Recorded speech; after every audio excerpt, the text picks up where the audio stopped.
Previously on Dr. Brian shows you how to properly service your lawn machine. Sometimes you just gotta show them how it's done. You got two hands, you got two nipples here, and you just kind of like tweak them a little bit and give them a twist, like so. Nasty, dirty. So, one thing you should probably consider is there's plenty of good protection out there at the end of the day. Switching to the safety glasses, because I sure as heck don't want anything to hit me in the face and in the eye. I did all those things. I was in extreme afterglow. All right, y'all. Now, before I set up the shot for the next segment, I'm going to talk to you a little bit about spark plug gaps and whatnot. So, like, look. These spark plugs, and it's true for automotive also, they have a gap setting, and it's supposed to be factory set, all right?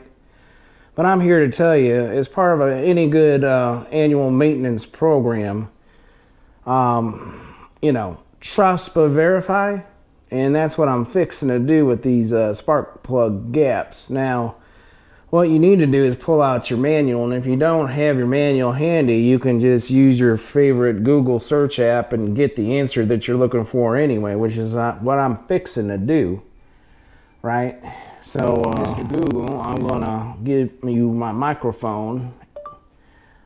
What is the spark plug gap for a John Deere lawn tractor D125? 0.76 millimeters. According to PTO Clutch Massey Ferguson, less than B greater than tractors, less than B greater than.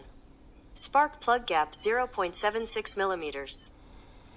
Well, that's all fine and dandy if you're like in the metric system, but I'm in America, dude. Yeah. What is 0.76 millimeters in inches? 0.76 millimeters is 0.0299 inches. All right. 0.0299 round up. Let's just call it 30 thousandths of an inch gap all day long. So, like all good maintenance men need to have what we have here. This is what we call a gap checker that you can get at the AutoZone, and it's real easy to use. And not only does it measure the gap, but you can set your gap with it, and it doesn't look like much. Looks like a token or a coin, and at the end of the day, I'm going to show you how to use it. So you got your gap, and you start at the low end on this little slider dude, and it should fit right in that gap, and it certainly does. And it starts out at 20 thousandths of an inch. And what you do is you slide until you hit your stop, and you can't go any further. And just like I was saying, like it should be pretty close from the factory set, but it appears on my dial that 0.299 is not being achieved on this gap right now. And actually, I'm probably closer to 0.28, which is not bad, but it could be better, and that's not the factory spec. So what you do, if you want to just increase the gap in here a little bit, you just get a little leverage on your doodad here, and you just bend it up. Yeah, and it doesn't take much, y'all. So don't, if you overdo it, you're just gonna have to set it back down. So you slide it on, and I did go a little bit further, and the way you kind of reset it is you just kind of press it down a little bit.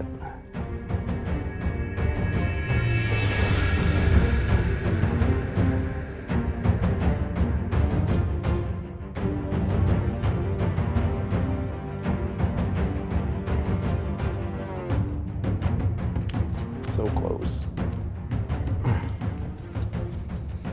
Anyway, Alexa, tell them why setting a spark plug gap is important. The verb spark plug is usually defined as to lead, inspire, or animate something or someone. Good job, Alexa, I guess. Whatever, dude. It's so that you have like good timing on your combustion inside your engine. And right now, boom, I just achieved what I was supposed to, and that is 0.030. Looking good.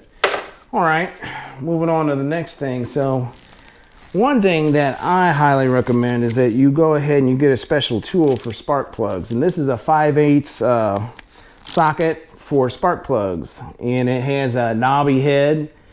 Makes it real easy to like stick it in and twist it around and be able to, like, you know, torque and untorque and do whatever you got to do in this blind hole over here, right?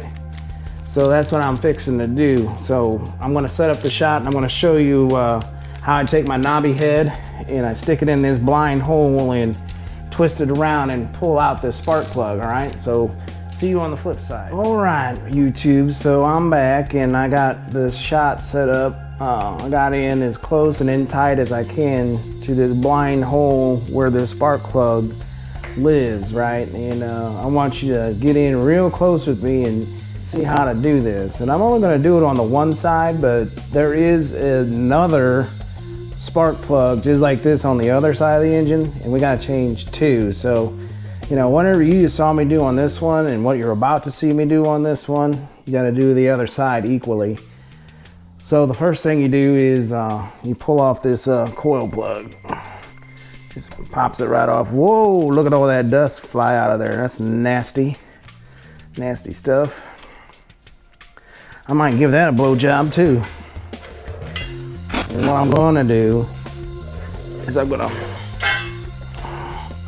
stick it in here ever so slightly. I just want it to be a nice fit. And you know what? You know, like this, you know, the reason why it's a spark plug socket is because it's magnetized.